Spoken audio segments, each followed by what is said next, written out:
Aujourd'hui, je vais te lire un magazine qui s'appelle Waku. Dans ce livre, il y a un reportage sur les oiseaux des jardins. Au printemps, les oiseaux reviennent dans les jardins ou les parcs. Les mésanges, rouge-gorge, pinsons, il existe de nombreuses espèces. Observe-les et apprends à les reconnaître. Une tête noire, des pattes blanches et un beau plumage vert et jaune. Voici la mésange charbonnière.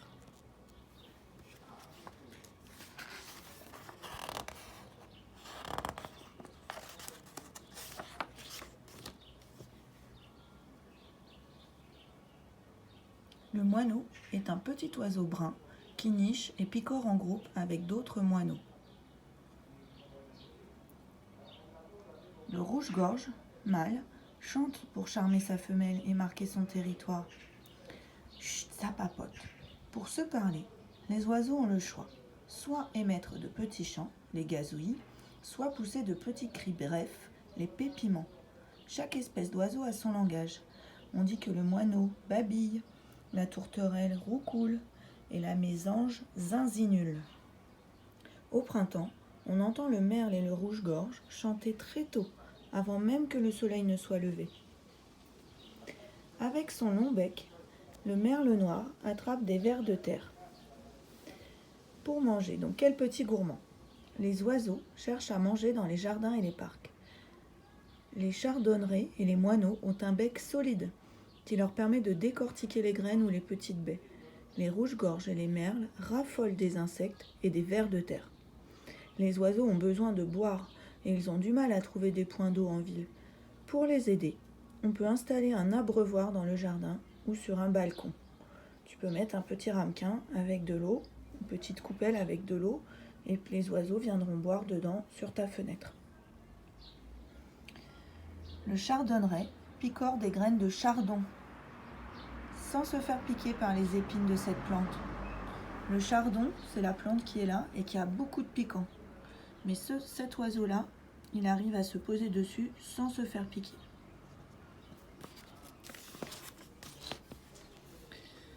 La tourterelle turque couve ses œufs sur une branche au sommet d'un arbre. Et pour construire son nid, la bergeronnette grise emporte une brindille. Donc les nids douillets. Les oiseaux construisent leur nid avec des matériaux trouvés dans le jardin. Des brindilles, de la paille, de la mousse, de l'herbe. Il arrive même qu'ils ramassent des bouts de laine ou de coton. Le nid est toujours caché ou construit en hauteur. Ainsi, les oisillons seront en sécurité, loin des chats et des autres prédateurs. Ce verdier d'Europe donne la béquée à son petit. Il dépose de la nourriture directement dans son bec. Le nid du pinson est en forme de coupe, tapissé de plumes, mais toutes ces plumes au fond. Alors les petits oisillons. Quand leurs œufs éclosent, les oisillons viennent au monde. Les parents tourterelles, verdiers et pinsons font des allers-retours dans le jardin. Des chenilles plein le bec pour nourrir leurs nichés. Parfois, un petit tombe du nid. S'il est en sécurité, mieux vaut ne pas le toucher.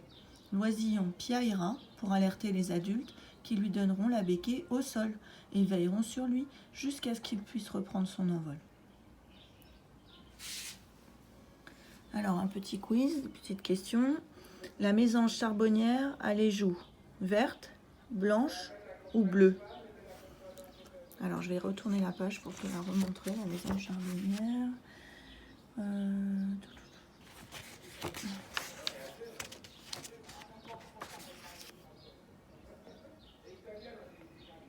Elle est là, la mésange.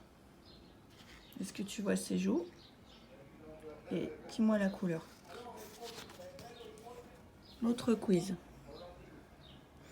Pour communiquer, les oiseaux, est-ce qu'ils gazouillent, sifflotent ou chantouillent? La réponse, c'était là.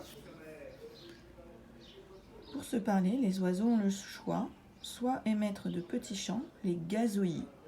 Donc c'est ça sa réponse, ça veut dire que les oiseaux gazouillent. Ou alors ils poussent de petits cris, les pépiments. Donc on peut dire aussi que les oiseaux pépient. Pépient ou gazouille. Deux nouveaux mots qui sont difficiles et que j'imagine que tu as appris. Voilà, ça va être tout pour aujourd'hui sur les oiseaux.